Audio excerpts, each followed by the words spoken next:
Perfecto, Daniel, está grabando.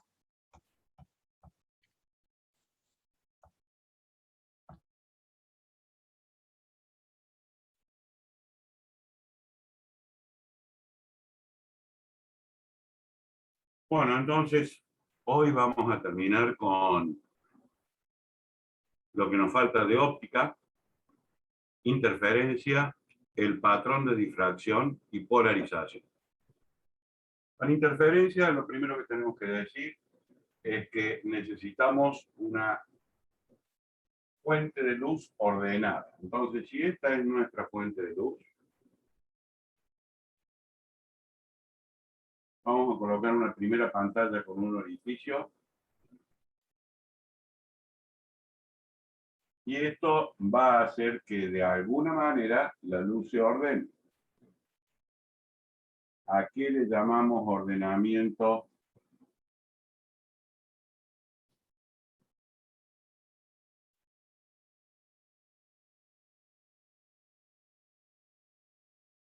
Se acaba de emerger un rayo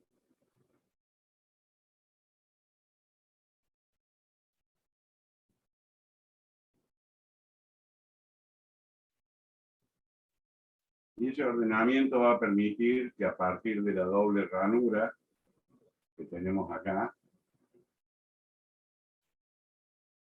van a salir dos rayos. Vamos a poner una tercera pantalla.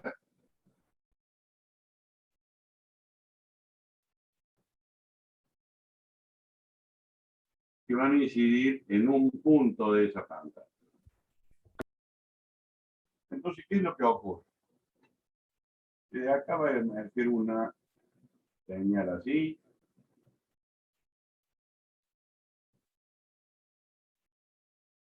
Y acá otra.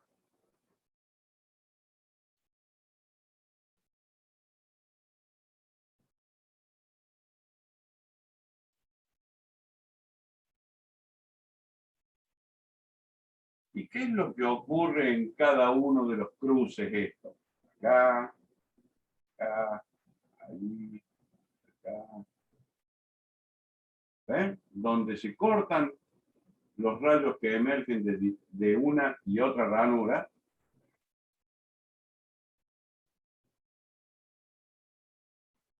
se produce interferencia.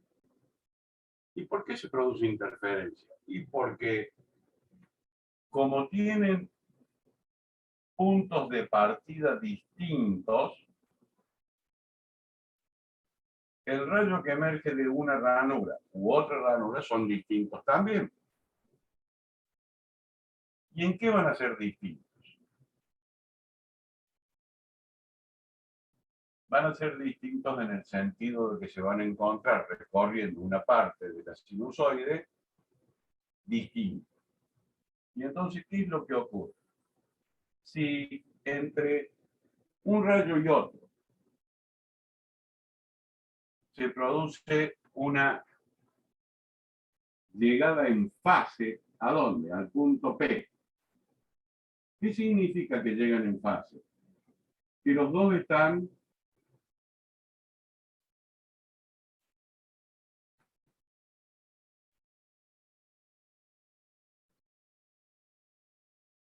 en el semiciclo positivo. Cuando yo sumo esto más esto en el punto P,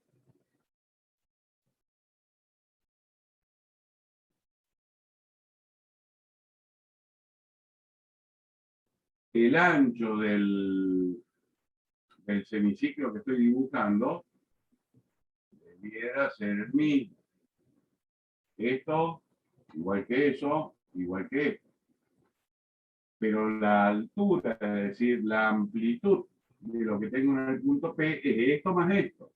Por lo tanto, la amplitud de 1 más la amplitud de 2 me da la amplitud de P. En ese caso tendría una franja brillante en el punto P, con más brillo que el del punto 1 o el punto 2, ya que amplitud en el punto P es igual a la amplitud de 1 más la amplitud de 2.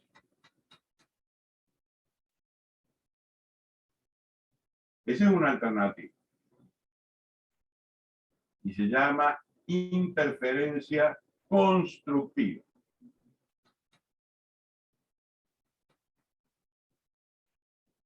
Esa es la alternativa A. La alternativa B.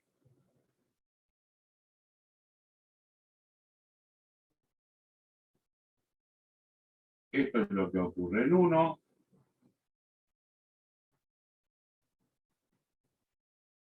Esto es lo que ocurre en 2.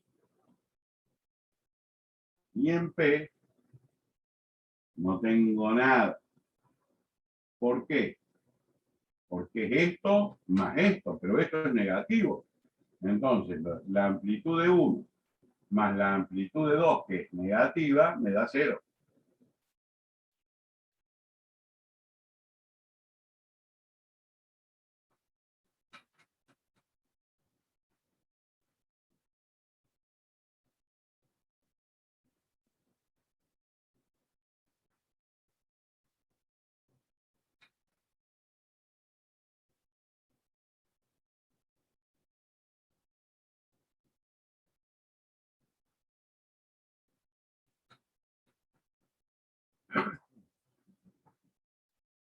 ¿Se entendió? ¿Pregunta?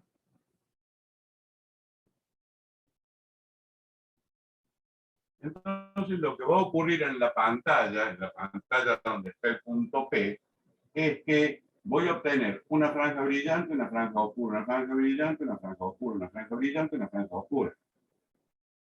Y si yo la miro de frente, o sea, desde acá,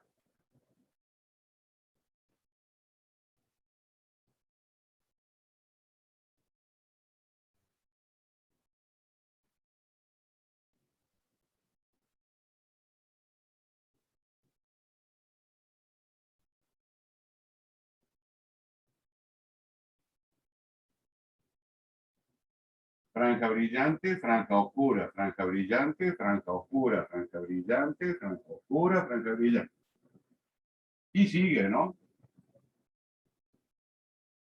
Bueno, este es el fenómeno de interferencia, que puede ser constructiva, como en el caso A, o destructiva,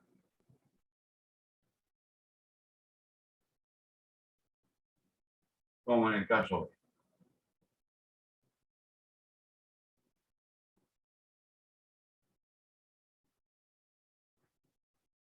¿Estamos hasta acá? ¿Preguntas? ¿Dudas?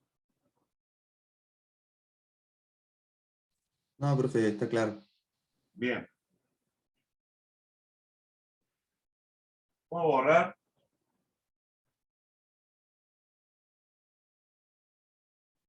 Sí, profe.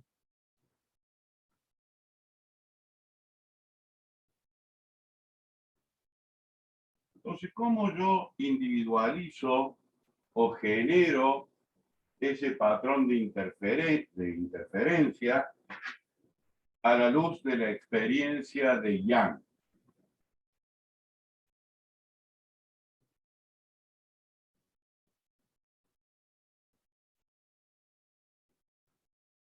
Entonces acá vamos a dibujar solamente la doble ranura. Ya sabemos que viene luz ordenada. Ya vamos a ver a qué le llamamos luz ordenada.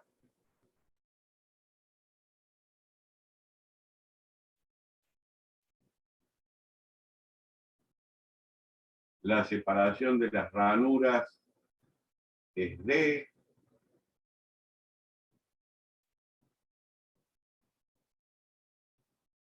Por acá está el punto P.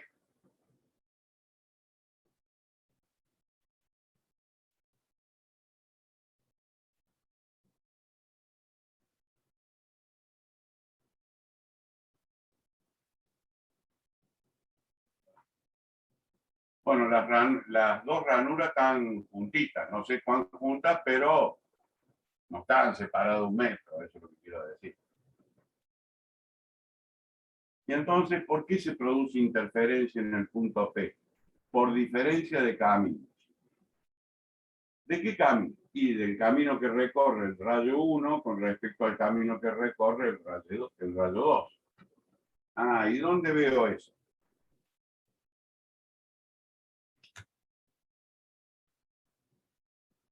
Si yo trazo una perpendicular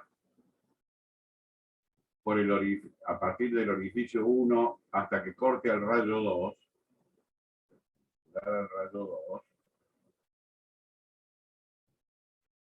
como este ángulo es pequeñito, si es perpendicular al rayo 2, es perpendicular al rayo 1 también. Y entonces la diferencia de caminos es esta. ¿Y cuánto vale la diferencia de caminos?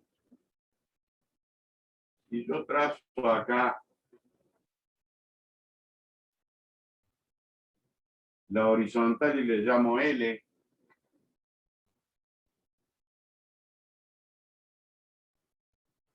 este ángulo de acá arriba, formado entre la hipotenusa del triángulo, que es D, y la perpendicular al rayo 1 y 2, este angulito de acá, es θ.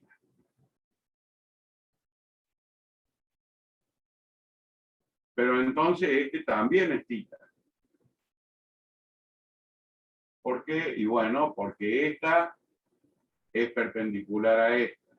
Y esta es perpendicular a esta. Entonces, como si yo hubiera tomado el ángulo así, lo hubiera girado y me queda en esta posición.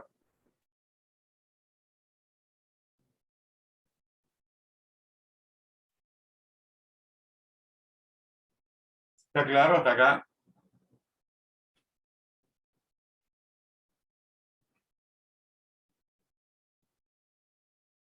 Bueno, entonces, ¿cuánto vale la diferencia de camino? Y la diferencia de caminos vale D,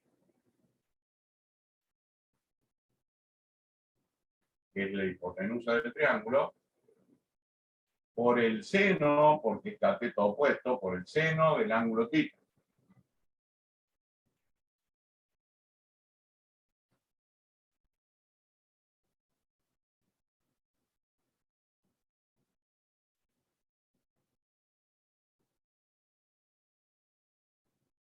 Y esa diferencia de camino tiene que ser igual a un número entero de veces la longitud de onda, lambda, de la luz que está incidiendo en el punto P, con lo cual les estoy diciendo que es monocromática. Por lo tanto, si es número entero de veces la longitud de onda, van a llegar en fase. Entonces se dice que esto es un máximo de interferencia.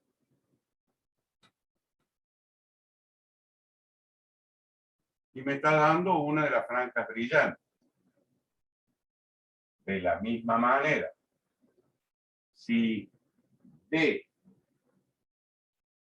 seno del ángulo θ, que dijimos que era la diferencia de camino,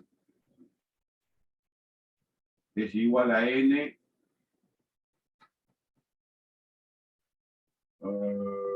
más un medio. Menos un medio. A ver, disculpen.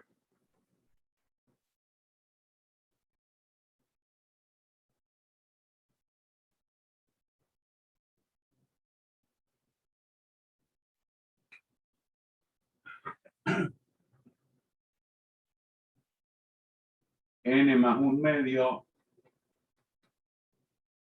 lambda. ¿Cuánto vale N? 0, 1, 2, 3, 4, 5. Entonces será el máximo de primer orden, el máximo de segundo orden, el máximo de tercer orden. ¿Quién me da el orden del máximo? El valor que toma N. Si N es igual a 1, es el máximo de primer orden. Si N es igual a 2, es el máximo de segundo orden. Si N es igual a 3, es el máximo de tercer orden. Ajá. Y en este caso, 0, me queda un medio lambda.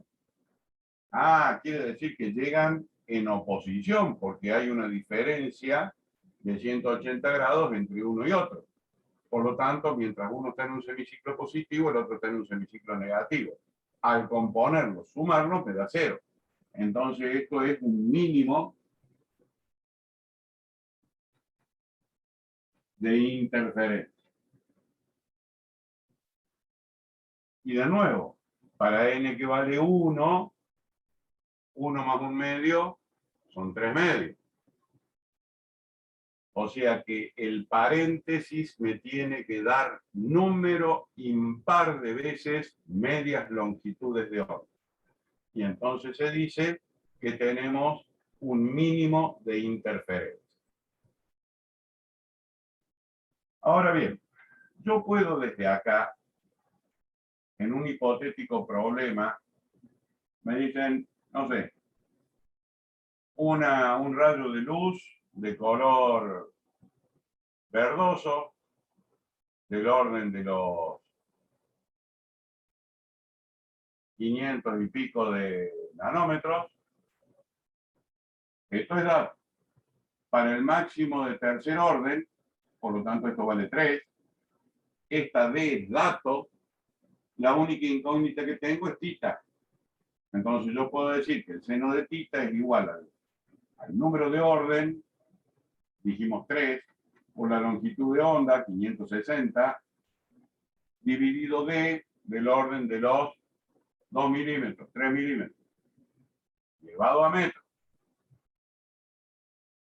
La longitud de onda también en metros. Entonces me va a dar un número, ¿sí? Y ese número, al coseno de ese número me va a dar el ángulo tita. Si no, yo al ángulo tita lo puedo sacar si me dicen cuánto vale esta distancia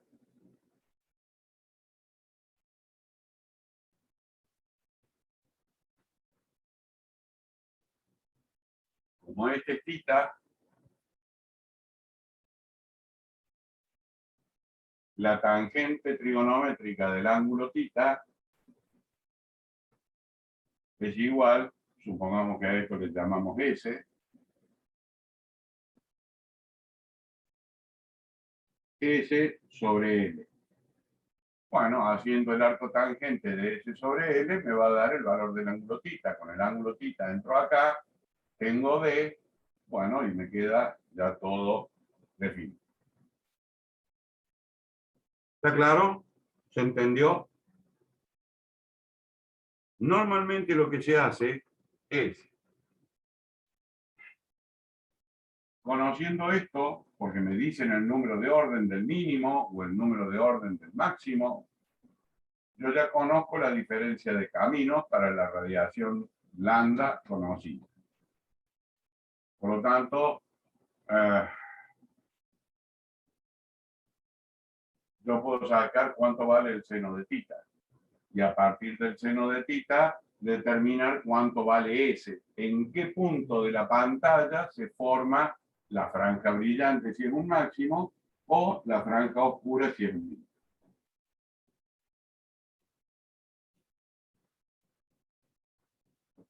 ¿Está claro, jóvenes?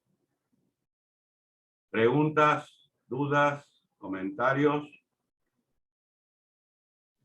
No, profe, está claro. Lo hemos estado tratando de hacer solos, va por lo menos en mi caso, para resolver el TP, así que más o menos. Bueno, me alegro. Pero sí puedo hacer un comentario extra. Esta es una experiencia donde se produce interferencia por una doble ranura, pero no es el único caso donde se produce interferencia. En láminas delgadas también se produce interferencia. ¿Y qué es lo que ocurre ahí cuando utilizo, qué sé yo, por ejemplo, una película de aceite sobre un charco de agua? Cuando uno lo mira así medio de costado, ¿qué pasa con el aceite arriba del agua? ¿O qué ven?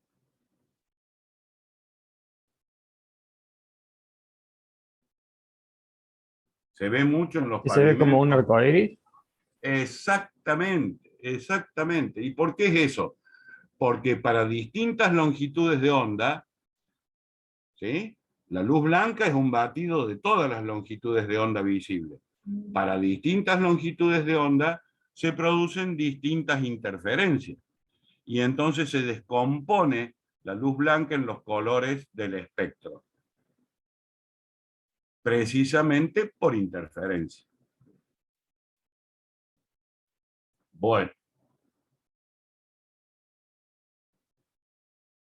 ¿Qué ocurrirá si a mí se me ocurre decir, bueno, yo ahora borro esto, que vamos a cambiar el nombre también para que coincida con las nomenclaturas que tienen en los libros?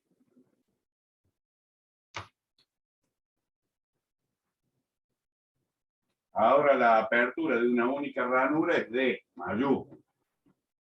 Con la D minúscula son doble ranura. Con la D mayúscula es una sola ranura. Se produce un fenómeno que se llama de difracción. ¿Y entonces qué voy a tener? Si esta es mi pantalla y este es el punto medio de mi pantalla,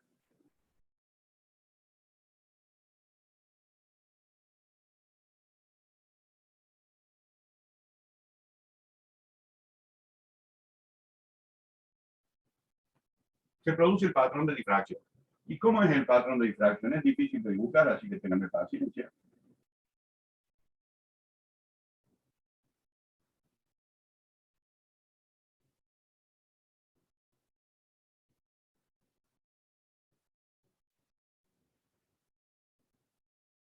Ajá. ¿Y qué significa esto? Esto significa que acá dentro voy a tener un máximo de difracción muy brillante. Luego van a venir los mínimos de difracción, o sea, franjas oscuras, y luego de nuevo máximos de difracción, pero con mucho menor intensidad que el máximo central.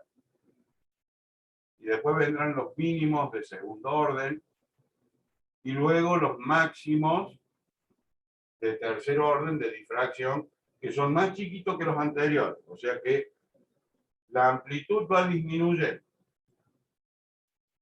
¿Y dónde veo yo físicamente ese patrón de difracción o el fenómeno de difracción propiamente dicho? Persianas de enrollar, de esas que tenemos en nuestras casas o en algunas casas, esa que hay que tirar la correa para subirla y después hay que darle para bajarla. Bueno, entonces a la mañana, temprano, cuando recién está saliendo el sol, una persiana que esté ubicada mirando al este o al noreste, si yo separo las tablitas, en el piso se va a producir un patrón de difracción como ese que está dibujado en la pizarra. ¿Qué significa? Que voy a ver entre las dos tablitas separadas a una determinada distancia, un máximo central, después dos mínimos, después otros dos máximos más chiquitos, y hasta ahí se ve, ya el máximo de segundo orden normalmente no se ve.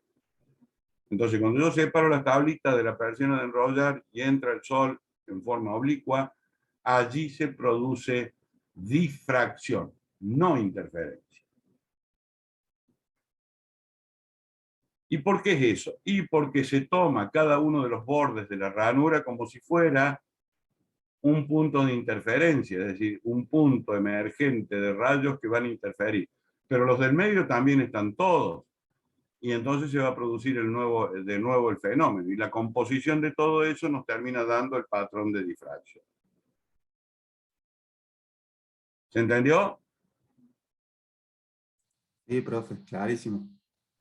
Bien. ¿Difracción se puede producir solamente mediante una ranura? No.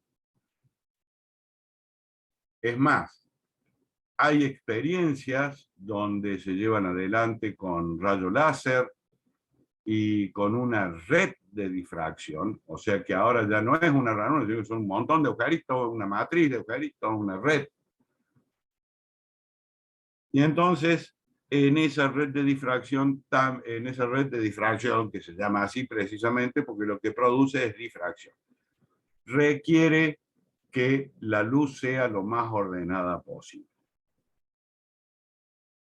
Dicho esto, vamos a ver de nuevo la bendita onda electromagnética que representa a la luz, o sea, va a estar dentro del espectro visible, y vamos a ver cómo, por qué decimos que debe estar ordenada, qué es lo que debe estar ordenado.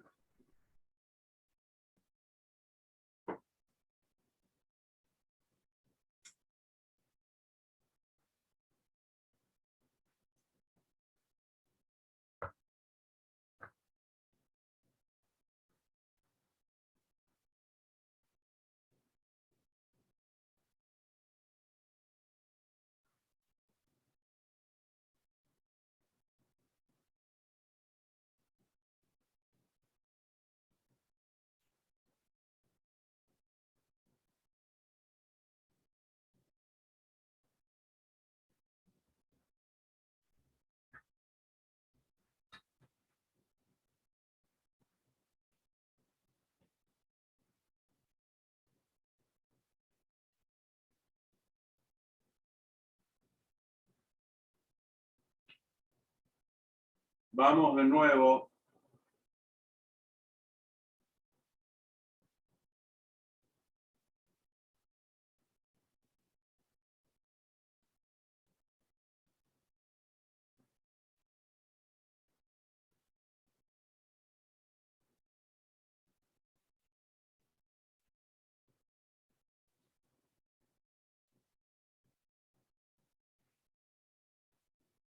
con la onda electromagnética dentro del espectro visible, que es a lo que le llamamos luz.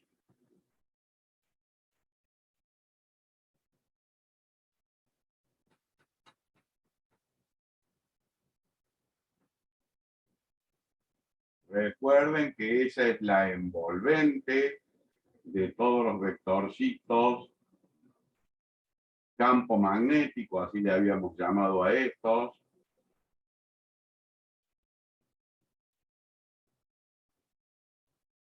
Perdón, vectorcitos campo eléctrico.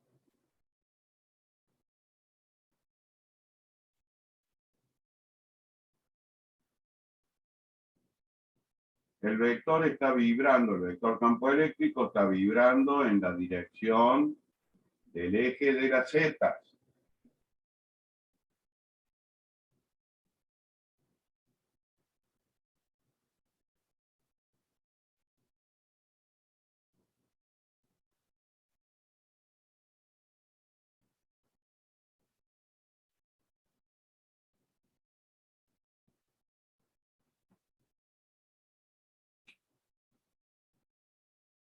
Y el vector campo magnético a 90 grados del eléctrico vibra en la dirección del eje de las X.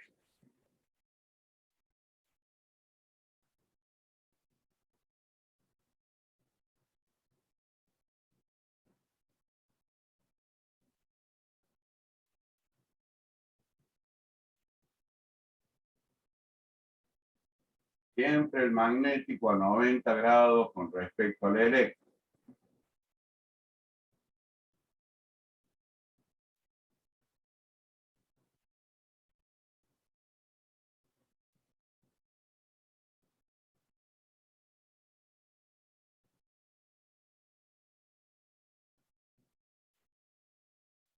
Entonces este es B.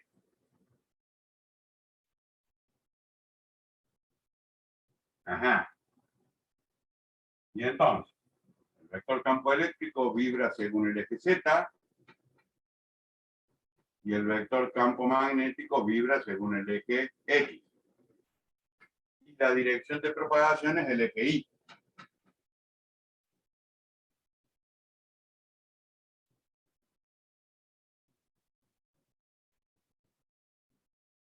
Entonces, la ecuación del campo eléctrico como función. ¿En qué sentido se propaga? En el sentido del eje de las Y. T será igual a la amplitud, que le vamos a llamar el E máximo. Seno o coseno de quién? De K por X menos o más omega por T más phi. ¿Quién es phi? El desfasaje inicial. Nadie me obliga a arrancar de cero. Lo que pasa es que si no arranco de cero es mucho más complicado el dibujo todavía. Bueno. Y el B tendrá una ecuación similar. Se propaga en la dirección de Y, pero vibra en la dirección de X. Y este vibra en la dirección de Z. Ajá. Bueno, recuerden que K, constante de propagación, 2pi sobre lambda, omega igual a 2pi sobre T, o lo que es lo mismo, 2pi por F. Y a su vez la velocidad de propagación, que no es otra cosa que la velocidad de la luz, igual a lambda, vamos a poner todo, longitud de onda sobre el período, o lo que es lo mismo, lambda por la frecuencia.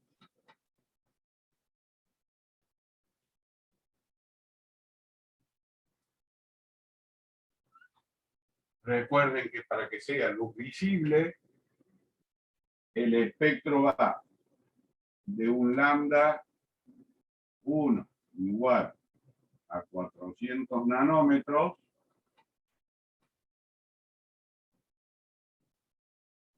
a un lambda n igual a 700 nanómetros.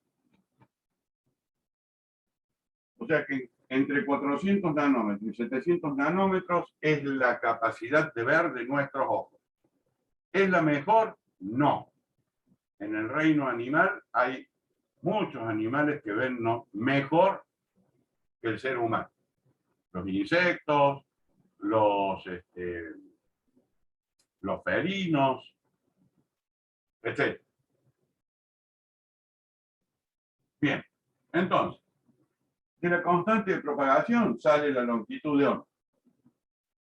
De la frecuencia angular o pulsación, omega, sale el periodo o la frecuencia.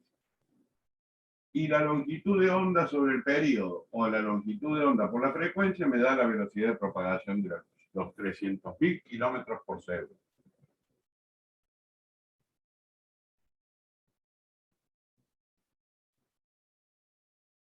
Bueno, esta onda electromagnética que yo he dibujado acá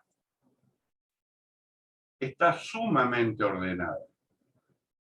Porque en realidad, tanto el vector campo eléctrico como el campo magnético pueden vibrar en los 360 grados. Yo puedo hacer, tomar el eje de la Y y hacerlo girar, y todas las alternativas que se producen cuando gira 360 grados son posibles para el vector campo eléctrico, y a 90 grados es más. Ajá.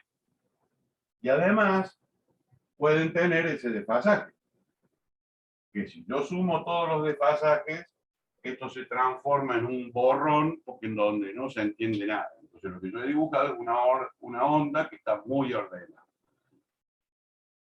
Entonces lo primero que le restringo es phi.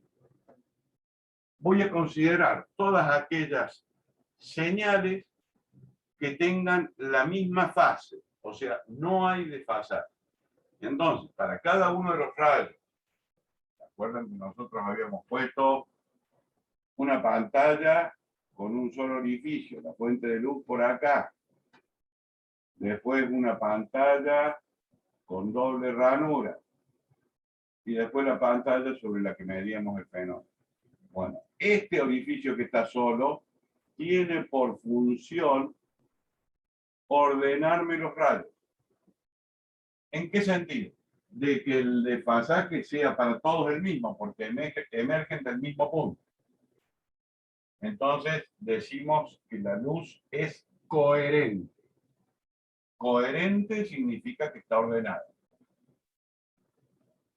Con esa luz coherente voy a producir el fenómeno de interferencia entre los rayos que emergen de las dos ranuras. Y entonces aparecerán los puntos donde se genera interferencia. Y podré determinar en un punto P si la interferencia es constructiva o destructiva. ¿Y por qué puedo hacer eso? Porque es luz coherente. ¿Y quién me dice que es luz coherente? Porque tengo una única ranura de donde emergen todos los rayos, por lo tanto todos tienen la misma fase. Ah, quiere decir que si todos tienen la misma fase, le vamos a agregar y la misma amplitud, entonces es luz coherente. Está ordenadita. Bueno. ¿Se entendió hasta acá? Bueno, entonces pasamos al tercer fenómeno físico de óptica física, que es la polarización. Hasta ahora hemos visto interferencia y difracción. Tanto la interferencia como la difracción requieren de luz coherente. ¿Qué significa luz coherente? Que la fase es la misma para todo el frente de ondas.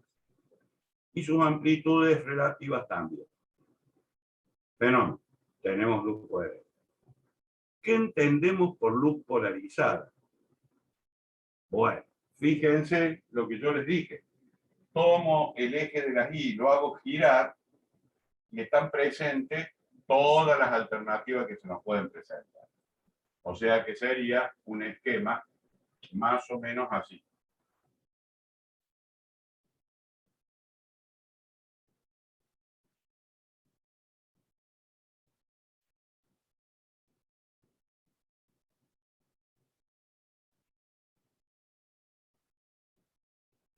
Cada una de estas flechitas es el vector campo eléctrico. A 90 grados, que ya no lo puedo dibujar, viene el magnético. Ajá. Bien, me quedo con el eléctrico solamente. Digamos que estos son vectores campo eléctrico. Ahí están todos estos que yo les decía. El eje Y, en este caso, estaría acá así de punta.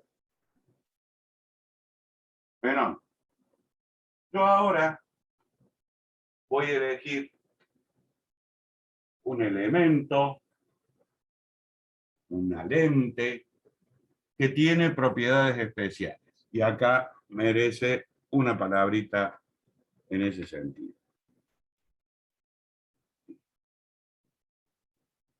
Allá por mediados del siglo pasado, el siglo XX, aparece una empresa que se llama Polaroid. Sus máquinas de fotografía son famosas. Incluso sacaron una Polaroid que revelaba en forma instantánea y me sacaba la foto por el frente de la máquina ya impresa. Pero esa empresa se hizo famosa por fabricar elementos polarizadores. ¿Polarizadores de qué? De la luz. ¿Y en qué consiste polarizar la luz? Consiste en dejar pasar solamente uno de estos vectores campo eléctrico, no todos, uno solo. Y por consiguiente, a 90 grados lo acompañará el magneto. Quiere decir que el dibujito que yo tengo acá de la onda electromagnética, que además de estar, de ser coherente, también está polarizada porque le estoy permitiendo vibrar al campo eléctrico según el eje Z y al campo magnético según el eje X. Y todos los otros que hay en los 360 grados de ciclo, no los dejo pasar. Ah, y entonces, ¿cómo es la historia? Bueno.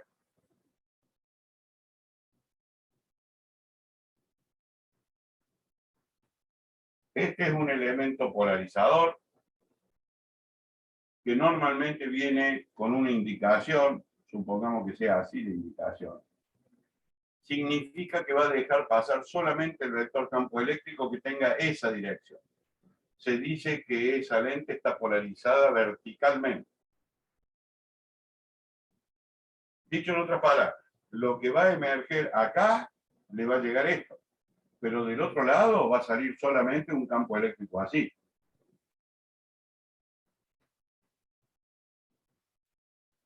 Y a 90 grados el magneto. Ajá. Y si yo ahora pongo un segundo lente con la misma característica del anterior, pero porque me gusta llevarle la contra, ahora lo pongo orientado así, o sea que me va a dejar pasar solo los vectores campo eléctrico que vibren en dirección horizontal. De este lado voy a tener oscuridad.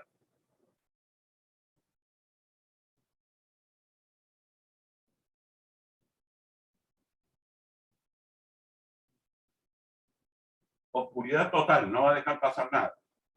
Ahora, si yo lo voy girando hasta que la flechita coincida arriba,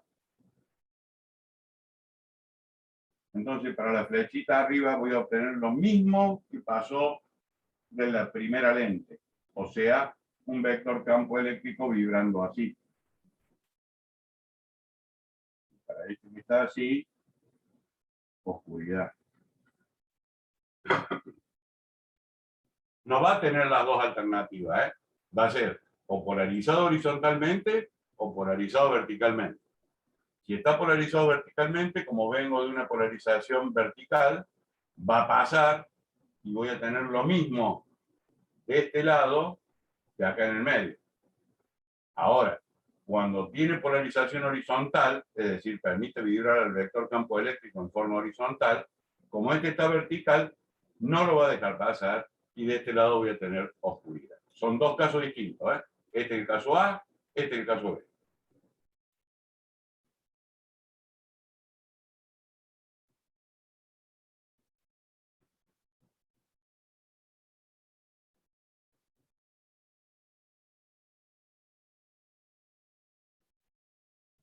Y el inicio es siempre el mismo. Obviamente que si yo cambio este y lo polarizo horizontalmente, bueno, fenómeno. Si acá lo pongo vertical, voy a tener oscuridad. Si lo pongo horizontal, voy a tener lo mismo que tengo acá. O sea que depende de cómo coloque los elementos. ¿Cómo se llaman estos? Este es una lente polarizadora.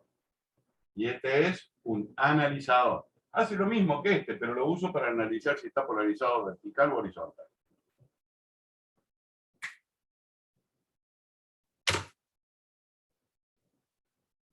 ¿Se entendió, jóvenes?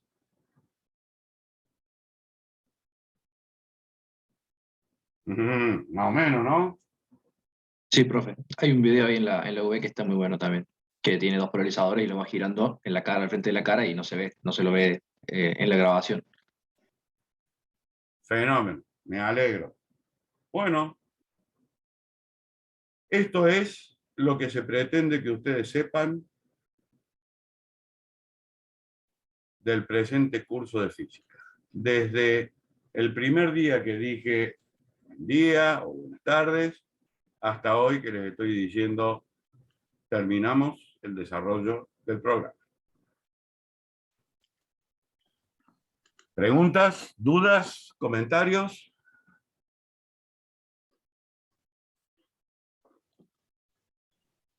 Bueno, No, profesor, agradecerle por las clases y por estar siempre. Estuvo muy bueno el curso, la verdad. bueno, me alegro, me A mí, alegro. a Para mí eso siempre me ha costado trabajamos. mucho, perdón. Sí, dale, dale. No, que siempre me ha costado mucho física, tanto la 1 como la 2. Así que fue una aventura, fue un desafío, pero bueno, llegué hasta acá. Bueno, me alegro y ojalá todo esto que hacemos, tanto Miguel como yo y los demás profesores, les sirvan, puedan avanzar en la carrera y lleguen a buen puerto. Son mentiras que eso de que los profesores queremos aplazar a los alumnos. Nosotros no queremos aplazar a los alumnos. Nosotros siempre decimos que el éxito de nuestros alumnos es nuestro éxito. De la misma manera, el fracaso de nuestros alumnos es nuestro fracaso. Por lo tanto, si los cursos que nosotros damos le sirven a 1, 2, 3, 4, el objetivo está cumplido. El resto tendrá que ponerse a tono y ver cómo hace para lograr el objetivo de aprobar la asignatura. Así que bueno, esfuércense, estudien, hagan uso de las alternativas que le damos con Miguel para aprobar los parciales, los recuperatorios y demás. Y nada, les deseo muchísimo éxito. Muchas gracias, profe. Ojalá el año que viene pueda usar los Gracias. laboratorios, que este año fue medio